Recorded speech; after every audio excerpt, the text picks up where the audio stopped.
Hello students, welcome to Physics Champs. So here we are going to solve a problem related to resistance. तो यहाँ पर हमें equivalent resistance find करना है. You can see the diagram. So there are four resistances R1, R2, R3 and R4. So we have to find the net resistance in the given circuit. And यहाँ पर 20 volt का एक battery लगा हुआ है और हमें पोटेंशियल डिफरेंस भी फाइंड आउट करना है across the resistance R4 and also the power dissipated by the resistance R1 for this. So this is the problem. So now we are going to solve this problem.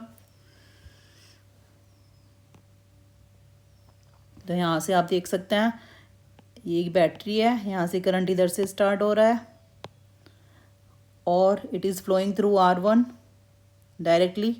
अब इस point पर आकर यहाँ पर current split हो जाता है. तो जहाँ पर भी करंट स्प्लिट हो जाता है इट मीन्स यहाँ से पैरेलल सर्किट स्टार्ट हो जाता है. तो it means R2 and R3 ये दोनों पैरेलल में है और फिर इस पॉइंट पर आके करंट, ये करंट जो R2 के थ्रू फ्लो हो रहा है और R3 के थ्रू फ्लो हो रहा है वो यहाँ पर आके मीट हो जाता है.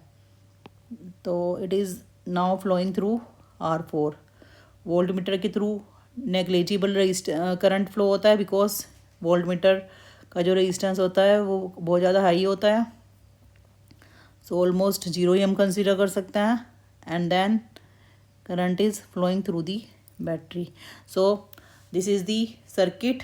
ये हमने एक समझ लिया है. तो अब हमें क्या सॉल्व करना है, पहले हमें रेजिस्टेंस कैलकुलेट करना है. सो रेजिस्टेंस को कैलकुलेट करने के लिए so we are going to find the net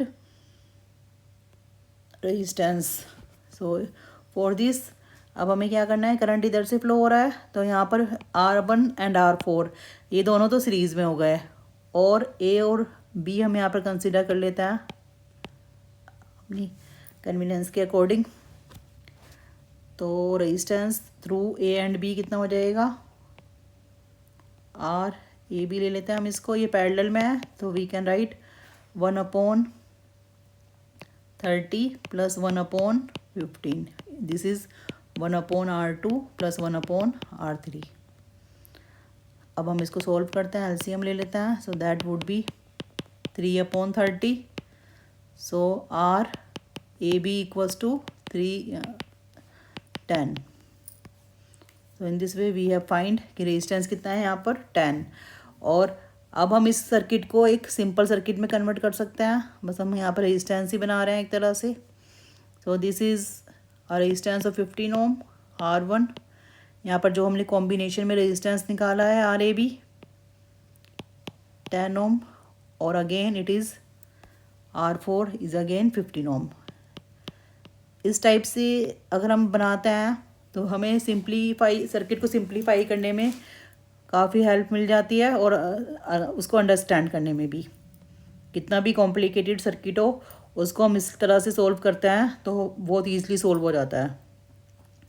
so net resistance would be R1 क्योंकि अब तीनों ये सीरीज़ में आ गए, आप देख सकते हैं डायग्राम से.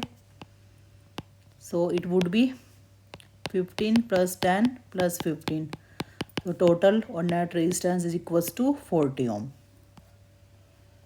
तो simply we have solved it by using the simple concept.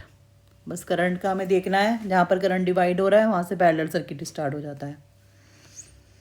अब हमें क्या करना है, we have to find potential difference across R4.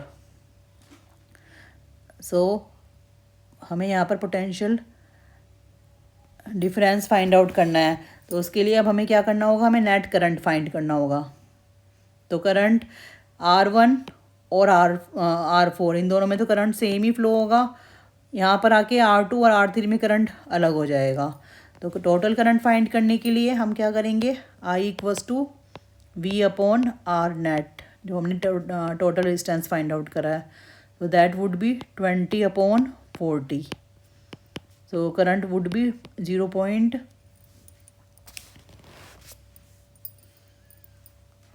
Voltage कितना है यहाँ पर 0.5 एम्पियर। तो करंट यहाँ पर कितना हो जाता है 0.5 एम्पियर। और वोल्टेज और पोटेंशियल डिफरेंस अक्रॉस R4, ये हो जाएगा यहाँ पर पोटेंशियल डिफरेंस, ये हमें फाइंड करना है V। So it would be 15 into current I into R4 in fact. So 0.5 into 15. So that would be 7.5 volt. So in this way we can find the potential difference. और power कितनी dissipate हुई है, तो power dissipation देखने के लिए again we are going to find the P। तो P find करने के लिए we are going to find, we know that P equals to I square R। तो R1 के थ्रू करना है तो R1 लिखेंगे हम यहाँ पर। तो that would B 0.5 square into R1। R1 is 15, तो 0.25 into 15। So it would B 100 हो जाएगा, 4 और 3 33.75 watt. So this is the power. Sorry, 0.35 W watt. So in this way we can solve this type of problem easily. So thank you for watching this video. Please like, subscribe and share this video with others. Thank you.